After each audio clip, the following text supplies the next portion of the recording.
Good morning. Oh, that's close. Okay. Sorry, little comments that probably shouldn't be in the microphone. All right. Late June into July of last year, I had the opportunity to attend the International Youth Convention, also known as IYC, with fellow leaders in our church and a few of our youth. And by the way, thank you again for those who donated for that adventure we went on. This was a trip that I'd been working on for several years, thanks to COVID. And even though I'd become pregnant a little over a year before we went, I was still dead set on going. Unfortunately, this event, as happy as I look in that picture, it was in the middle of a desert season.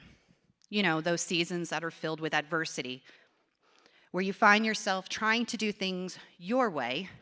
You're wondering where God is in everything, and then you finally get to a point where you question your faith. After having Isaac last January, it was one thing after another. In February, my godfather passed away. In March, my cat of 15 years passed away. In April, I received incredibly unsettling news from a close friend that just crushed my soul. In May, I ended a toxic friendship with somebody I knew from high school. And in June, someone made a request that was incredibly hurtful. While this is a very brief description of the chain of events and doesn't even begin to cover every single one that happened, by the time IYC happened, I was exhausted, emotionally and mentally. The hurtful words that I had heard from people in my life, I allowed to live rent-free in my head, magnified to the max. And when I came home from IYC, I was at rock bottom. I felt so small and alone. I stomped around the house. I questioned whether to move forward with Isaac's dedication. I could not understand how God thought that he could use me, and when he allowed all of these painful experiences to happen, and where was he? What was the point of all of this? I begged God to remove me from these situations, to avenge me, to vindicate me, but he was silent. I felt so far from the person that I had been before our family expanded, and I missed the person that I used to be, my old self. And I think it's safe to say that every one of us in here, including anyone online, can relate to this. By this, I mean that our lives have been disrupted in some way over the last 3 years, and we're wondering if life will ever be the same again, while longing for the way of life that we had before. And when I say this, I also mean the situation of being in the desert, wandering around aimlessly, feeling parched, and wondering where God is in all of this, the issues that we're facing right now. Now, before we dive into scripture, I just want to be clear. I do know that Precepts is going over Isaiah. However, what I'm going to cover is we're not even near, because if you know Isaiah, that's a big book. So we're not going anywhere near what Precepts have done. God has just, as I've always said, a wicked sense of humor with the way that my life goes.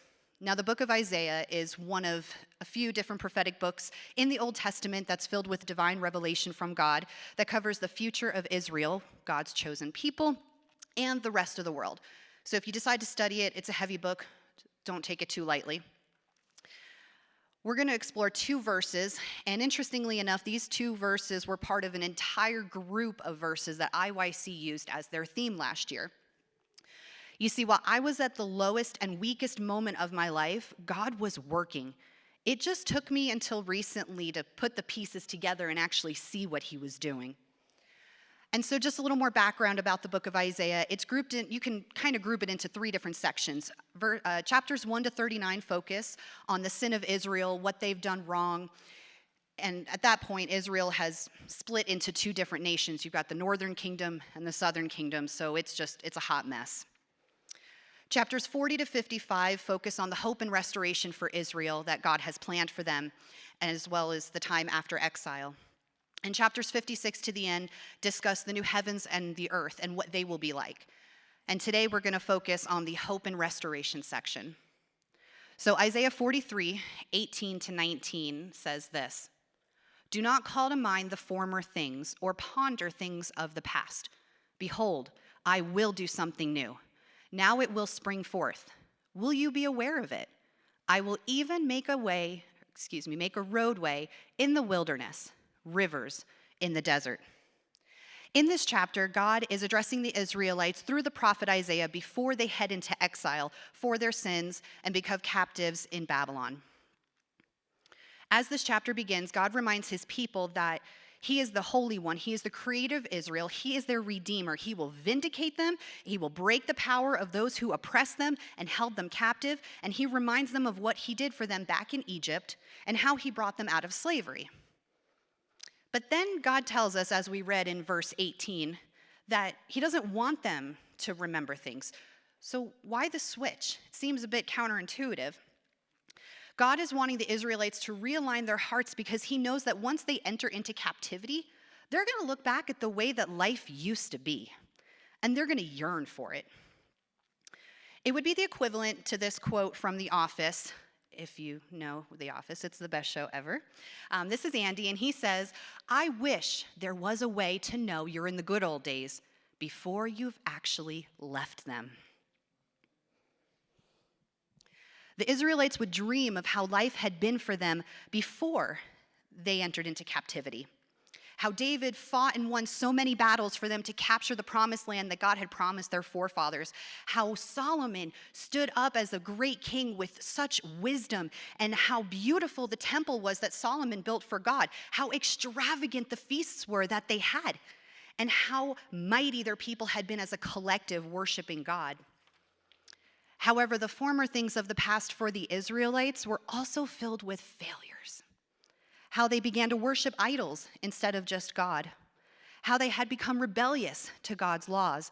How they refused to listen to the prophets that God put in their midst. And how all of this led to where they would eventually be as punishment for their sins. How many of us struggle with this? Constantly reliving moments in our history, our successes, our failures, and so focused on the way that life was that we feel as though God is silent. We keep ourselves locked in a cell as prisoners to our past. And at the same time, we're still moving forward because time keeps going. And yet, we're all just trying to get by. And when we were at IYC, I was just trying to get by. Now, IYC does an outreach day every single year. It's where the youth get to go out into the community as a thank you to the city that's hosting them. And after we had our community service day, we went back to our hotel, and I attended a meeting that was for all women leaders in IYC. And at that point, my mind was in turmoil. I was not in a very good state, but again, just trying to get by. And as I sat down at one of the tables to speak with these women, one person on the other side of me said, "Darling, you look like you've had a rough day." Flattering, I know.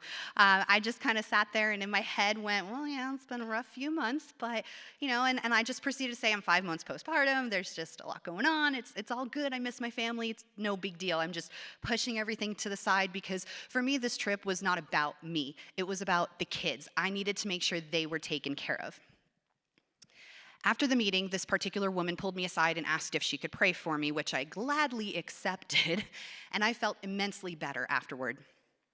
And now one thing that IYC does that I think is absolutely genius is there's a way that they guarantee that you're never going to always be in the back. Such just preview of what it looked like from the way back, and you've got the stage all the way there.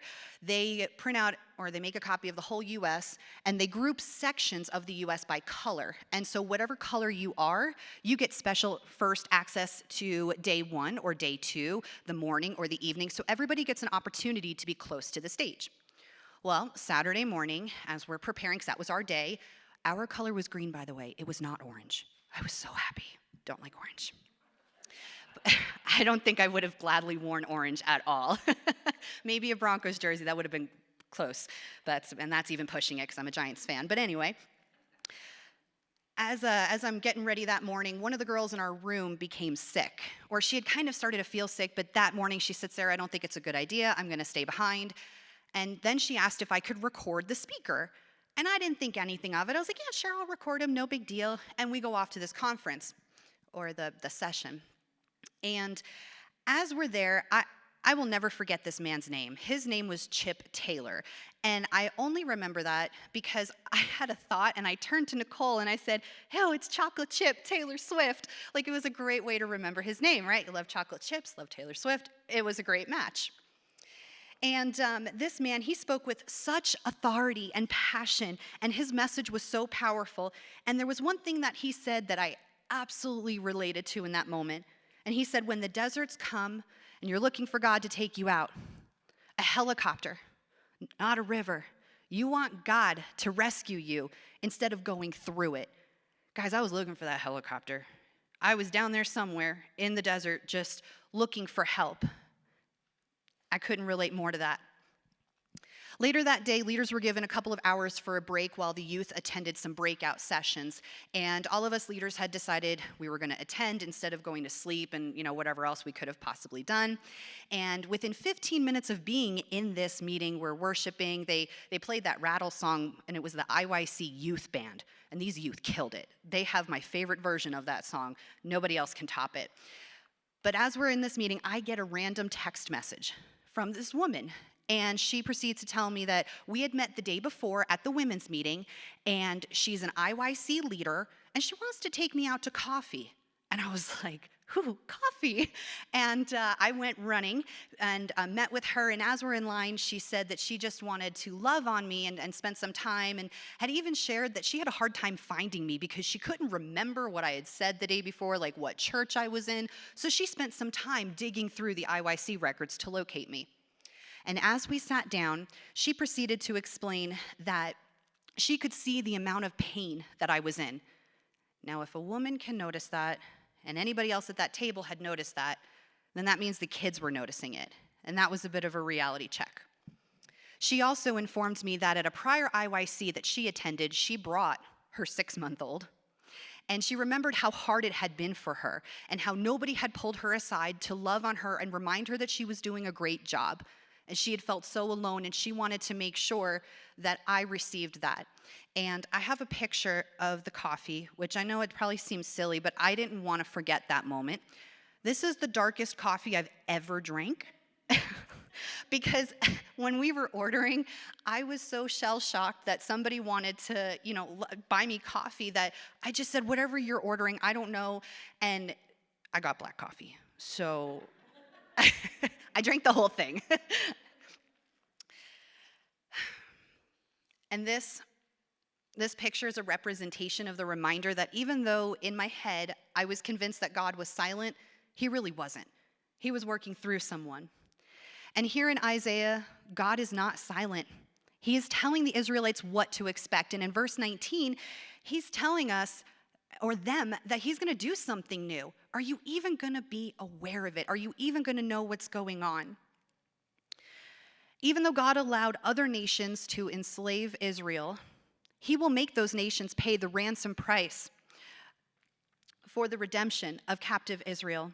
These nations will fall. Israel will be free and go back to their land, similar to leaving Egypt. He mentions making a roadway in the wilderness, which is what's between Canaan, the promised land, and where the Israelites would be in Babylon. And the rivers in the desert, again, similar to when they left Egypt. And Moses took his staff, if you remember when we studied that, and he struck that rock, and water came flowing out. And even more importantly, this new thing God will do points to Jesus Christ and the salvation that every single person, not just Israel, will have access to. We can look forward to see the grace of the gospel as it's delivered to the Gentiles and through the rest of the world. And when he mentions rivers and deserts, I can't help but think about John 4, where Jesus is talking with the Samaritan woman. And he says, Jesus answered and said to her, "Everyone who drinks of this water will thirst again, but whoever drinks of the water that I will give him shall never thirst. But the water that I will give him will become in him a well of water springing up to eternal life."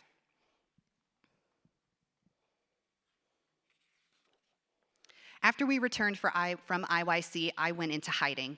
I knew I was mentally and emotionally unstable, and that it wasn't safe for me to be around anybody here. I did follow through with Isaac's dedication. You guys, most of y'all were there. But then I went back into hiding. I did watch church online, but then it got to a point where I didn't want to. I was being rebellious and throwing my own pity party. My best friend, when she was here for Isaac's dedication, she bought me a book, and this book felt like that moment in The Lion King where Rafiki hits Simba upside the head. You guys know what the scene is? Okay, great. It's a reality check where you finally realize it doesn't matter what just happened is in the past, and the past can still hurt, but you can either run from it or learn from it. And well, as we know from The Lion King, Simba, he runs back, he conquers all, and it's amazing. I did not do the same. In fact, I didn't like it. I didn't like anything about this reality check. I did not like the conviction that I was feeling internally. I did not like all of the realities that were forming in my mind. I was in denial. But after a couple of weeks, I sat down with Pastor Bob and discussed everything. He, along with a few others here who were aware of the situation, came around me to love and take care of me, even when I didn't want it. Even when I would stomp around people's living rooms, telling them how God needed to avenge me, it was not fair what happened, I had been working so hard, this was not fair. And while all this was going on, God was still working. I was leading precepts, and we were studying Exodus. I almost said Egypt, but that's not a book in the Bible. We were studying Exodus alongside Pastor Bob's sermon series, and it got to a point where we're watching the video that Kay Arthur has, and she's talking about the hardness of Pharaoh's heart, and that was me. I had a heart of stone, and that was when I realized it was time to make some more changes. And as we all know, when you make changes, it's not fun. It's a process. I then proceeded to go through finishing my biblical studies degree, which truthfully is what really kept me in the Word, because crazy me thought I can finish 3 classes in 11 weeks because that's possible, even though you have a I really did, but I did. I got through everything, and once I got to a point of going through every single stage of grief that you can imagine, and I finally hit acceptance, that was when I finally knew I was in a good spot. And so I took all of my experiences and I threw them into my capstone project. I focused on Ephesians 4, verses 17 to 32, and then I was done. Everything was done at the end of December. And it's the irony of everything having completed within 1 calendar year, which I'm very thankful for, because when January 1st starts creeping up, what do we all do? We start looking for new resolutions. What are we going to change? What type of new things are we going to see? I didn't want to victimize myself anymore. I wanted to be a victor. God had been telling the Israelites how he wanted them to stop looking behind. Don't expect past victories to sustain you, and don't allow past failures to paralyze you. Start looking ahead. See God bring the newness and anticipate the good that he's bringing. And we see Paul telling us this in 2 Corinthians. Next slide. There we go. Therefore, if anyone is in Christ, he is a new creature. The old things passed away. Behold, new things have come. So I went back to listen to Mr. Chocolate Chip Taylor Swift's message from IYC, and I found myself really visualizing everything that God had done for me. Something else that caught my attention that he had said was that refreshment comes in the river, and the river is coming for you. Let me show you 3 ways that God came through for me for the heartaches that I had experienced. So the friendship that I had ended happened very abruptly. There was a misunderstanding, and this person said some really cruel things to me. My reaction was emotionally driven. I don't recommend it. I unfriended her. I removed myself from the group chat and just went silent. I didn't want to say anything more. Again, it was emotionally driven. Don't do that. But I can tell you today, I stand by that decision.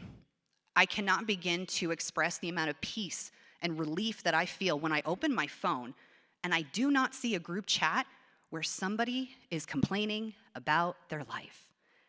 That was the peace that God gave me that I did not even know that I needed.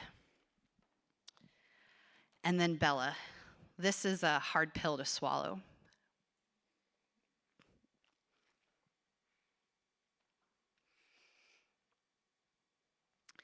Bella was my baby. She was my second cat. I had Sassy first from 5 to 18, and then 18 to 32, I had Bella. And Bella was part of the 15 most transformative years of my life. We moved all over the place, we traveled all over the place, and the one constant in my life was her. I was all she knew, and we were always, always attached. And this photo is from like 2009, so I know I look really young. That's great.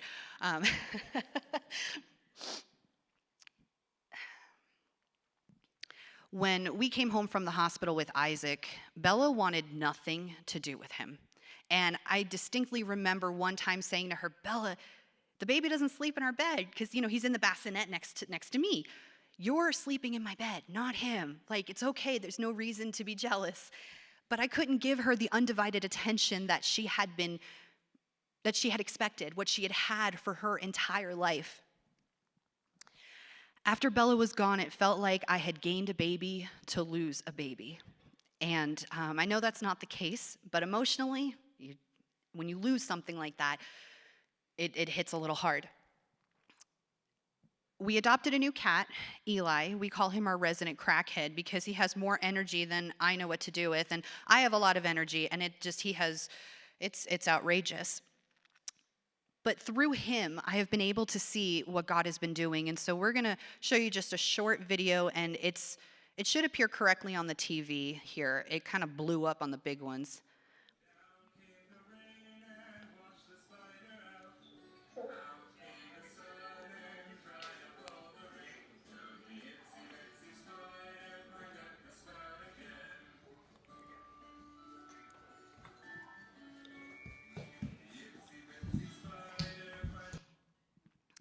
So I don't know if you know anything about cats, but when they roll around and show you their belly, that's a sign of trust. Bella would not have done that. Bella would have had absolutely nothing to do with Isaac, and that could have created more problems because an angry cat creates accidents, and those accidents are really hard to clean up. They're also really smelly in case you didn't pick that one up. And so the thing with Eli is that he doesn't get mad, and he won't ever get mad if I give my undivided attention to Isaac, because he came in after the fact. He is our family cat. He's not my cat the way Bella was. It's a totally different dynamic. Recognizing this gave me such refreshment in moving forward, even though my heart will always miss Bella. And then myself. In the 6 months after IYC, a lot of changes were made. I know we have some fans of Survivor in here, and I may have already shared this on Facebook, but I just want to remind you about it. The whole point of Survivor is to get to the end, you want to win the $1 million. And in order to do so, you have to play the game and get voted as the winner in the end. So it's a social game, a strategic game. It's a lying game. But anyway, it's very exciting to watch. One thing that we do know about Survivor, it's a constant that never changes, is that when you get to tribal council and you're about to vote on who you want to go home, if you become too prideful, if you become too arrogant or too comfortable, you are going to be voted off. I think there's maybe been 1 or 2 times where I've seen somebody not be confident and not get voted off, but for the most part, you're going to go home.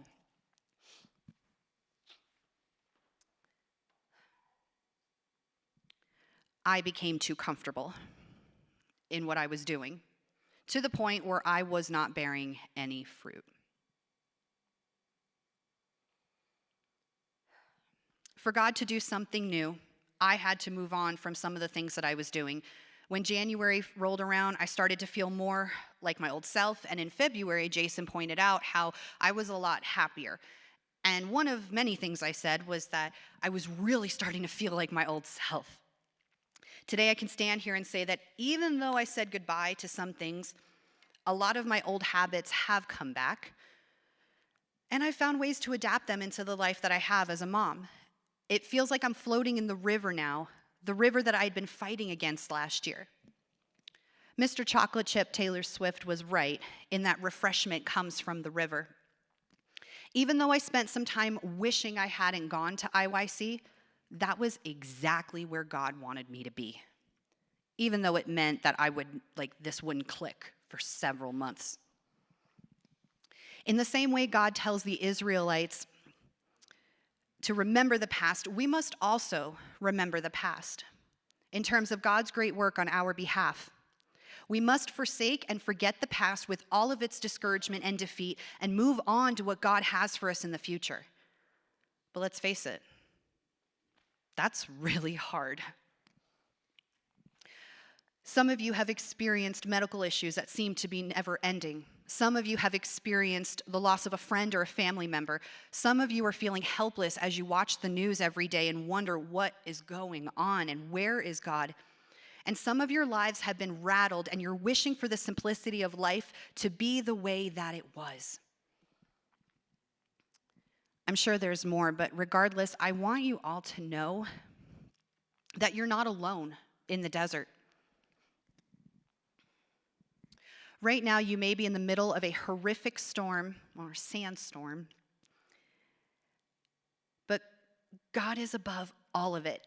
And by being above all of it, he can see all of it. He sees the big picture. He will make a way for you in the wilderness. He will leave rivers of water during those hard times, just like that woman who bought me coffee at IYC. I don't have answers for the other heartaches I experienced, but I do know that if I hadn't had some of the biblical foundations in my life, I would not have made it. There's a song that Lauren Daigle just came out with. It's called Thank God I Do. Highly recommend it. Thank God you know God, because without him, you'd probably fall away.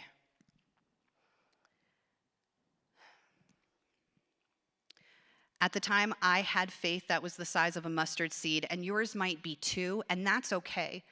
What you have to realize is something so small is better than nothing at all. And that small thing can be magnified. It can be the biggest splash in a pool or a river, and it can be one heck of a comeback. Like that song we just sang before I started speaking, it's time for those dry bones to rattle, guys. It's time to come alive, and it's time to live. And some action steps I'd like to share with you. First is to reflect. Is there something God has been telling you through other people or different situations that you have turned the other way from? How can you look at things differently to see or perceive the newness God wants to bring? It can feel like you're crumbling doing this, but there is relief in recognizing the good, the bad, and the ugly, and then wanting to move forward. Secondly, discuss. If you're someone who's struggling right now, you need to sit with Pastor Bob. And I know that could feel like the worst thing in the world, like you don't want to talk about it, it's embarrassing, you're going to cry and ruin your makeup, or you might throw up, it's not Pastor's business, he's going to judge me. Okay, y'all, I said that, and I thought that, and I survived. It's the truth, but that's the emotional part of it. You're not going to get, I did not actually get sick for the record, but it totally felt like I was going to.